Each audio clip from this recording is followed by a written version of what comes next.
Very good morning to one and all present here. I hope all of you are okay. So, today we are going to start with the new disease diarrhea. As you know, all of you are familiar with this disease, but today I will give you more information about this disease and the preventions which are required. Okay, let's start with the disease diarrhea. Diarrhea is an intestinal infection. It causes infection to our intestine. Intestine is a large coiled tube which helps in the digestion of food, and that tube, when it gets blocked or it gets infected, it causes the disease diarrhea.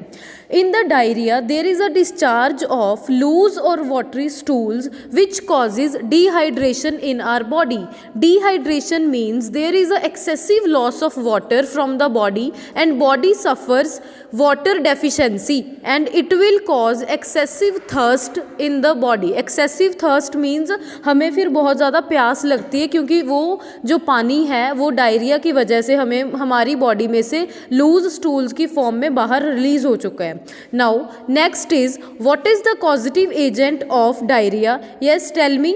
E. coli. Yes, very good. But causative agent of diarrhea is not just E. coli. It can cause by some other microorganisms also.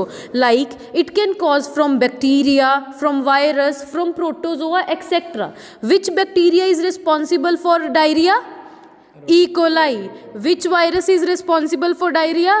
Rotavirus. Which protozoan is responsible for diarrhea? And amoeba. Very good. Now next is mode of transmission. Mode of transmission is it spreads from uncontaminated food, water, clothes, utensils. अगर हम साफ़ सुथरी environment में साफ़ सुथरी चीज़ें नहीं खा रहे तो डायरिया की इन्फेक्शन होने के चांसेस हो सकते हैं. Next, what is the incubation period of diarrhoea? Incubation period varies from person to person. It could be 1 day, it could be 2 days, etc. Now, this is the diagram which is showing to the left side. It is the intestinal tract which is infected with a lot of microorganisms.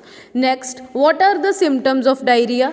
Symptoms include loose watery stools, vomiting, and also loss of appetite. Loss of appetite मतलब भूख ना लगना, fever, stomach pain, weight loss, nausea. Nausea means there is a excessive kind of stomach pain which leads to the vomiting. So move to the next slide which is filled with prevention and control. Now इसकी preventions क्या हैं? हमें अपने hand wash करके खाना चाहिए. Cover the food and fruits. जो घर पे हमारा फूड या फ्रूट पड़ा है उसको कवर करके रखना चाहिए सो दैट कोई फ्लाइज वगैरह उसके ऊपर आके ना बैठें. हमें अपनी हाइजीन मेंटेन करके रखनी चाहिए. हर रोज़ नहाना चाहिए, अच्छे कपड़े पहनने चाहिए, बेडशीट्स हमारे घर की साफ़ सुथरी होनी चाहिए, फ्रूट को वॉश करके खाना चाहिए, प्रॉपरली कुकड फूड खाना चाहिए. ये सारी चीज़ें हर डिजीज़ से बचने के लिए ज़रूरी हैं. अगर हम इन्फेक्टेड हैं डायरिया से तो वो ऐसे ठीक नहीं होगा अगर हम काम करेंगे. It require complete bed rest for 1 or 2 days. Next is what is the control or what is the prevention of diarrhea? Is use ORS to prevent diarrhea. ORS is a solution whose full form is oral rehydration solution. हमारे पास diarrhoea में क्या हो जाता है, हमारी body में dehydration हो जाती है, पानी की कमी हो जाती है. उस डिहाइड्रेशन को पूरा करने के लिए हम बॉडी को क्या कर रहे हैं, रीहाइड्रेट कर रहे हैं. कैसे रीहाइड्रेट कर रहे हैं? ओरली, मुंह के द्वारा एक सोल्यूशन की इनटेक करके जिसमें सारे मिनरल्स और आयंस प्रेजेंट होते हैं जो हमारी बॉडी को ज़रूरी हैं, वो दे के हम उसको क्या है ठीक कर सकते हैं.